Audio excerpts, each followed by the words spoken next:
Your heart with me, I carry it in my heart. I am never without it. Anywhere I go, you go, my dear.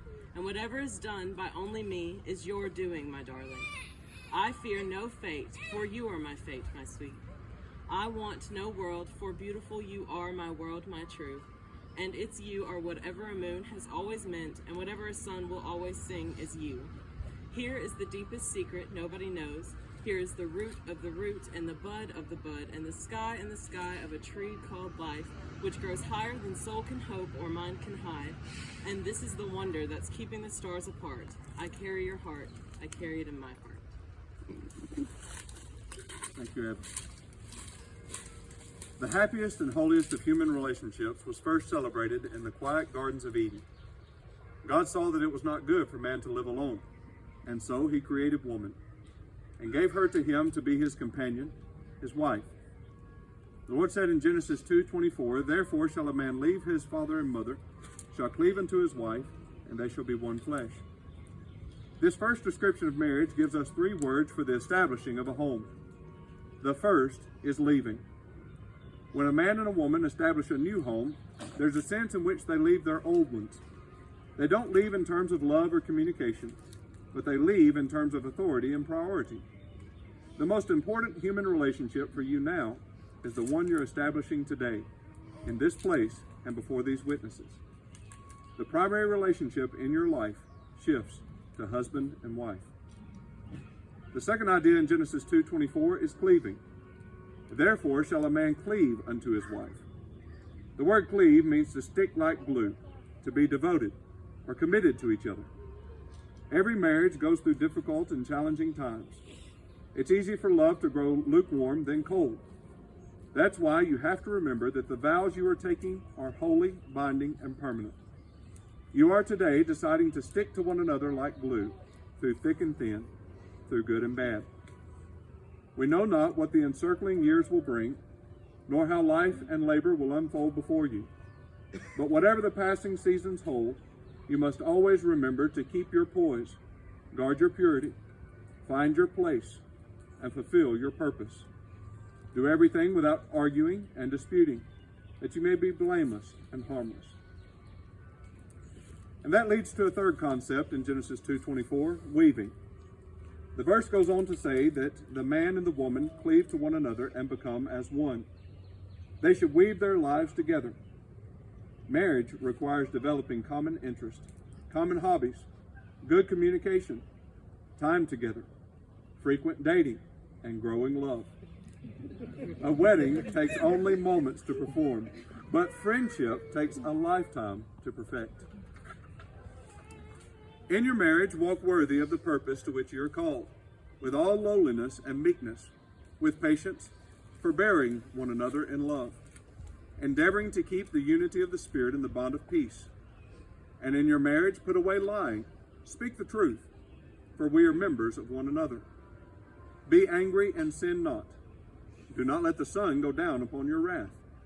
Let no corrupt communication proceed out of your mouth, but that which is good for building up, that it may minister grace to those who hear it.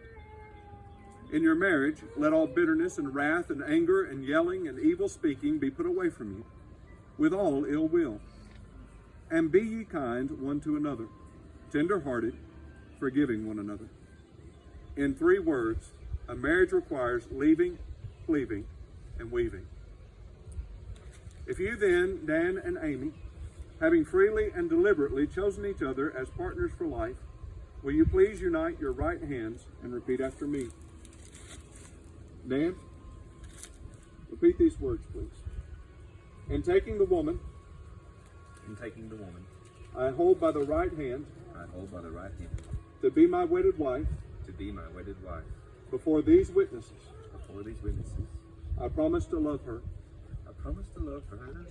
to honor her, in this relationship, and leaving all others, to be in all things, a true and faithful husband, as long as we both shall live. Amy, please repeat after me. In taking the man, I hold by the right hand, I hold by the right hand, to be my wedded husband, to be my wedded husband before these witnesses. before these witnesses. I promise to love him, I promise to love him, to honor him to honor him in this relationship, in this relationship, and leaving all others and leaving all others to be in all things to be in all things a true and faithful wife, a true and faithful wife, as long as we both shall live. as long as we both shall live. Dan and Amy, no other human ties are more tender. No other vows are more sacred than these you are about to assume. You are entering into that holy estate which is the deepest mystery of experience, and which is the very sacrament of divine love. Max, if you will, give Dan Amy's ring. And Dan, please place it on her left ring finger. And hold it for her. Dan, do you take Amy to be your wedded wife, to live together in the holy estate of matrimony?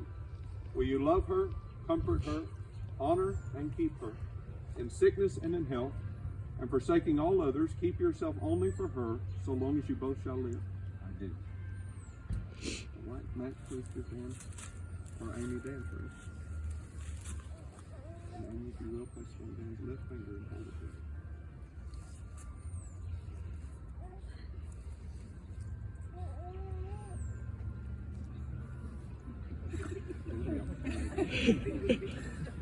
Amy, do you take Dan to be your wedded husband, to live together in the holy estate of matrimony? Will you love him, comfort him, honor and keep him, in sickness and in health, and forsaking all others, keep yourself only for him, so long as you both shall live? For as much as Dan and Amy have consented in holy wedlock, and have thereto confirmed this by the giving and receiving each one of a ring, by the authority committed unto me as a minister, I now declare you husband and wife. Dan, you may kiss your bride.